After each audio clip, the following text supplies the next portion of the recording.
اب میرا تیسرا سوال ہے، یہ طاہر القادری ہے نا، یہ ایک بیان میں بول رہا تھا کہ وہ تہران میں ایک کتاب چھپی ہے کشف الامہ، وہ کتاب جلد 2 میں صفحہ نمبر 359 میں 359 میں کہ عروہ بن عبداللہ کی روایت وہ بیان کرتے ہیں کہ وہ امام باقر علیہ الصلوۃ والسلام سے سوال کیا گیا کہ تلوار پہ سونا چڑھانا یعنی دستے کو سجانا کیسا ہوگا شریعت میں، تو انہوں نے فرمایا کہ کوئی حرج نہیں، آپ چڑھا سکتے ہیں۔ انہوں نے دلیل دی کہ ابو بکر نے اپنی تلوار کو یعنی سجایا تھا،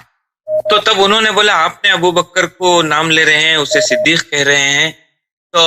امام باقر علیہ الصلوۃ والسلام نے فرمایا ہاں وہ ابو بکر ہے، ابو بکر ہے، صدیق ہے، صدیق ہے، صدیق ہے، جو اس کو صدیق نہ مانے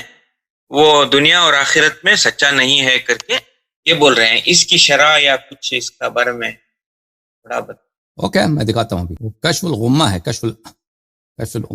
آپ نے کیا بولا؟ کشف الغمہ، ہاں کشف الغمہ ہے۔ اچھا میں آپ کی خدمت میں عرض کروں، یہ کشف الغمہ جو ہے، مجھے یہ حدیث تو نہیں مل رہی لیکن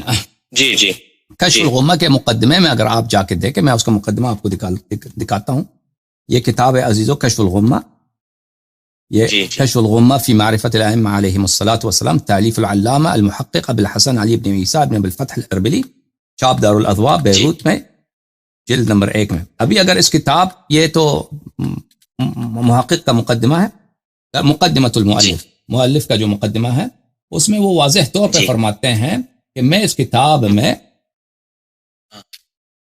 یہ ملاحظہ فرمائی صفحہ نمبر 4 پر وہ فرماتے ہیں اچھا وَاعْتَمَدْتُ فِي الْغَالِبِ النَّقْلَ مِنْ كُتُبِ الْجَمْهُور، میں نے اس کتاب میں جو روایت نقل کی ہیں یہ میں نے مخالفین، جمہور یعنی جو اکثریت مسلمانوں کی جماعت کی ہے نا، مخالفین ہیں جو آپ کو اہل سنت کہتے ہیں، ان کے کتب سے نقل کی ہیں، لِيَكُونَ أَدْعَى إِلَى تَلَقِّيهِ بِالْقَبُولِ، تاکہ یہ ان کے مخالفین کے لیے باعث قبول ہو، ان پہ حجت ہو۔ وَوِفْقَ رَأْيِ الْجَمِيعِ مَتَى وَجَّهُوا إِلَى الْوُصُولِ، اور جب تک جمیع سب اس کو کتاب کو دیکھ لیں، بالخصوص مخالفین، یہ ان کے روایات کے مطابق ہو، ٹھیک ہے نا، وہ ان کے لیے قابل قبول ہو۔ تو یہ اس میں جو روایات انہوں نے جمع کی، یہ شیعہ روایات نہیں ہیں، یہ مخالفین کے روایات ہیں، جو انہوں نے ان کے مخالفین کے کتب میں روایات پائی ہیں کہ اس میں اہل بیت علیہ السلام کی تعریف ہے، 12 اماموں کی تعریف ہے، انہوں نے اس روایات کو اس کتاب میں جمع کیا ہے، ٹھیک ہے نا۔ اب اس میں اگر آپ، یہ شیعوں پہ حجت نہیں ہے، کیونکہ